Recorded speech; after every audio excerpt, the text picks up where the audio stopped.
A group of tourists were talking and laughing on the sightseeing bus to watch the animals outside the windows. At this time a small lion appeared. It actually took the initiative to climb on the bus which was full of tourists, and it did not hurt the tourists in the car.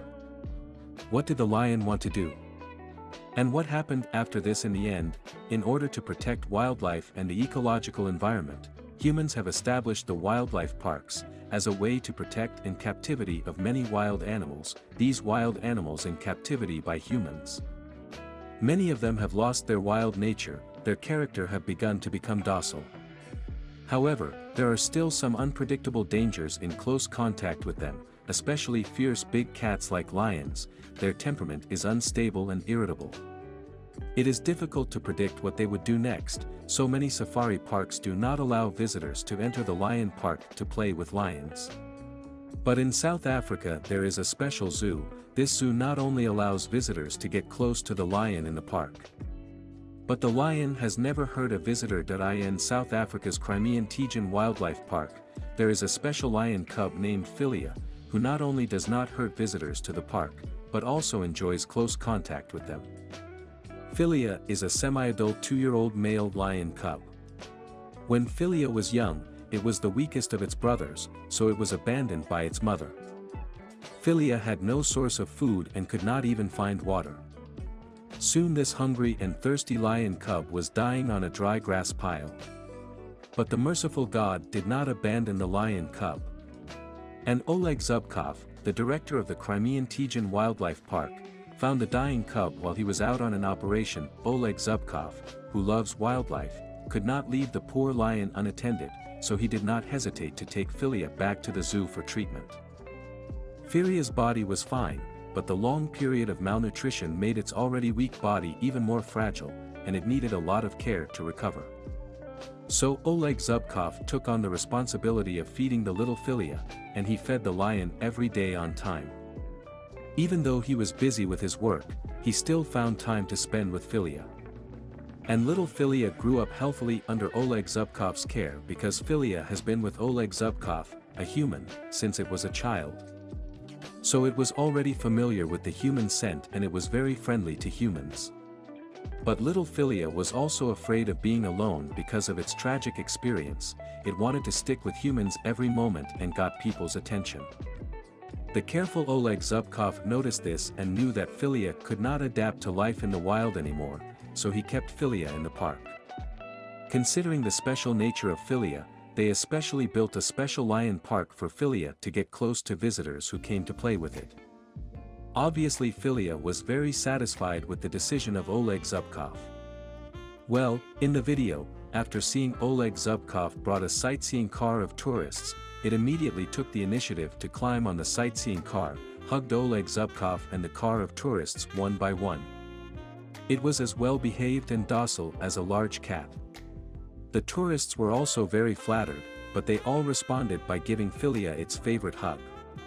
It seems that Philia is really enjoying its life now.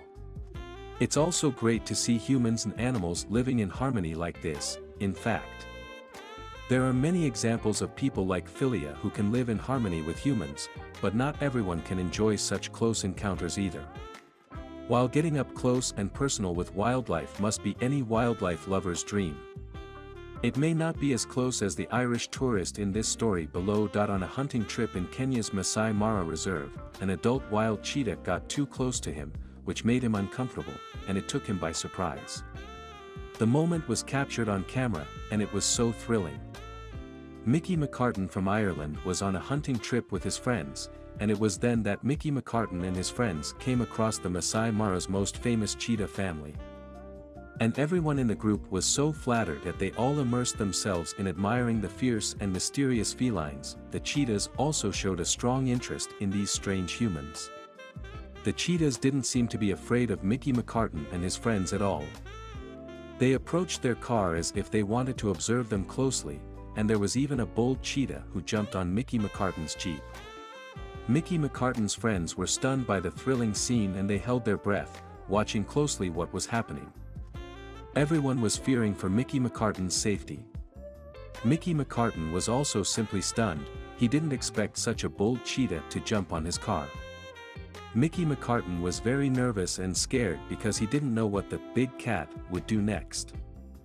Mickey McCartan didn't dare to move at all, because he was afraid that any small movement might anger the cheetah and kill himself in the cheetah's mouth, but what everyone did not expect was that the cheetah did not attack Mickey McCartan, but curiously wandered around his Jeep, watching everything inside the car with novelty, not caring about Mickey McCartan inside the car at all. After a while, the cheetah seemed to be tired of Mickey McCartan and his Jeep. After sniffing Mickey McCartan's scent again, the cheetah jumped out of the car and left, looking as if it had said hello to Mickey McCartan. It was only after the cheetahs disappeared from the plane that all of them breathed a sigh of relief and asked each other if they had been hurt by the cheetahs. After making sure that everyone was safe and sound, everyone was relieved and jokingly discussed the thrilling moment that had just occurred. Although cheetahs look cute and friendly, they are fearless predators, so they are very dangerous. Mickey McCartan and his friends are really lucky. Although the existence of wildlife parks and sanctuaries plays a big role in protecting the ecological environment and preserving wildlife, the existence of zoos and sanctuaries also wears out the wild nature that many animals should have had. It would make the animals lose their vigilance and be vulnerable to some people with evil intentions. For some visitors, this will make them less vigilant, thinking that the animals are safe and harmless. Getting too close to the animals is easy to let these tourists suffer from accidental injury. We should look for a better way to achieve a world where humans and animals live in harmony with each other. Perhaps true love is not simply love, but restraint. This kind of affection is even more precious between animals and humans. Human feelings are sincere, and the feelings of animals are never mixed with falsehood, which is also worth thinking about. Are we treating animals with true love?